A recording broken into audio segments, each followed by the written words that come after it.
Hey everyone. I've been asked a few times at work and by other people as well, how I kind of go through my pipe workflows or decal workflows or things like that using Sweet Mesh. And yeah, I just kind of wanted to go through it and share it with you guys. Um, Sweep Tool has been around for a while in other applications. I think it made its debut in Maya around 2022. But yeah, just want to do a quick little video. Sorry if I stumble a lot. I'm kind of doing this live, but I just kind of wanted to show that workflow and how I use the Sweep Tool in Maya in like my daily workflows. Maybe you'll learn something, maybe you won't, but thought I'd share anyways. Let's go ahead and make a plane real quick. Let's make it 100 by 100. And yeah, let's make a shape that is a little bit more interesting than just you know, a plane here. So we have our shape here, and what we want to do is essentially imagine this is a piece of terrain, this is a piece of concrete, something like that, that we want to add kind of like a trim around this, right? Like a decal trim that's like warning tape or anything like that. So this tool kind of lets your imagination run wild, which is pretty fun.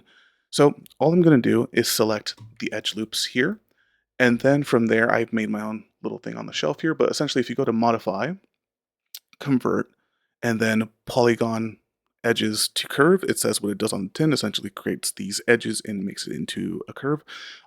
If you don't know how to add something to your shelf, you can always select Control Shift middle mouse click. And if you do it on the box, it will when you go to click that thing up here, right on the shelf, it actually brings up the box before it applies anything. So these are the settings that I use. This kind of gives me a nice little one-to-one to what I'm working with, right? So if I apply, now I have my curve set here. So let's go ahead and select the curve set.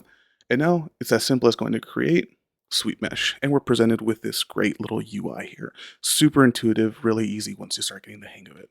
And also, I encourage you, play around, break stuff, really get in there. So we have everything from polygon, we got a rectangle. This is fun. This is like a free bevel kind of cube here. And what's great about it is that like if you do your depths and stuff, you got that, and also corner radius. This actually merges those vertices, which is really, really nice. You don't have to worry about like some overlapping vertices and some nasty stuff like that. We have line. This is the one that I use a lot for decal work. Arc is another one that I use a lot for corner and decal work. We have waves, so we can do a bunch of other stuff. But for right now, let's go ahead and just play around with this guy, this polygon. And essentially, this is just a tube, right? So this is a great way just to make tubes. If you need 90-degree angles, if you need anything that follows walls or anything like that, like crown molding, this is a great, great, great method. We can always bring down our polygons, right? Bring it. You can optimize it a little bit more. You can even do something as simple as just hit optimize. Don't do that. But for what we want to use this for is something like this line, right? This decal work that we want to do here. So essentially what we're doing is, let's go ahead and do mesh display. Let's apply a color real quick. Let's not do baby pea green or yellow. Let's do something a little bit darker. So like, let's say we have our warning stripe here, right? We can go back into Sweet Mesh. What's great is that we can go into our alignment tool here, right? And we can always align it to be closer to our mesh itself, whatever we need here, right? And then you can just apply your decal material that's like warning stripes or anything like that, right? And you can always come in here and optimize a little bit more, or you can add your own edge loops, your own bevels, whatever it is that you want to do. Yeah, that's one of the ways to make these kinds of decals around a ground. If we want to do something a little bit more complicated, right? So let's say this mesh itself was like a corner, right? And we wanted to do something like edge wear and edge decals, right? We can do essentially the same thing. Select our curve, go back into create sweep mesh, and then we can do an arc, right? Right now it's set to that, but our segments we can set it to 2, right? And then alignment, we're going to rotate the panel 45, right? And that gives us a really nice kind of thing there. So then we can just align it to be on the walls themselves, wherever it is that you need. Again, you would want to be way more precise than I'm being. Again, we can always play around with this. There's a lot of other great tools to use in here as far as, the amount of like stuff that you can do with this mesh. And yeah, so sorry, stumbling a little bit, but I'm trying to go as fast as I can through this thing. But here you can apply essentially a nice edge breakup decal that will give you some nice damage or something like that. Another great usage for this is like if we go back and we do something like that, we have our distribute. And this is a great way to kind of make things like rope or a wicker or, piping, even more piping, right? It's a great, great tool to use. And again, I highly recommend just kind of coming in here and really playing around with stuff and just, break it and see what it does, play with the knobs and go through it. We could do some fun tapers, but the one that we kind of want to work with is twist. Let's go ahead and take away that alignment. It's nice because this is pretty non-destructive.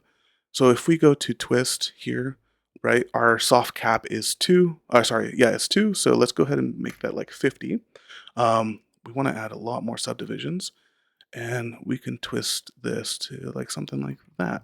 So this is a great way of making something like rope, or let's go ahead and change the number of instances.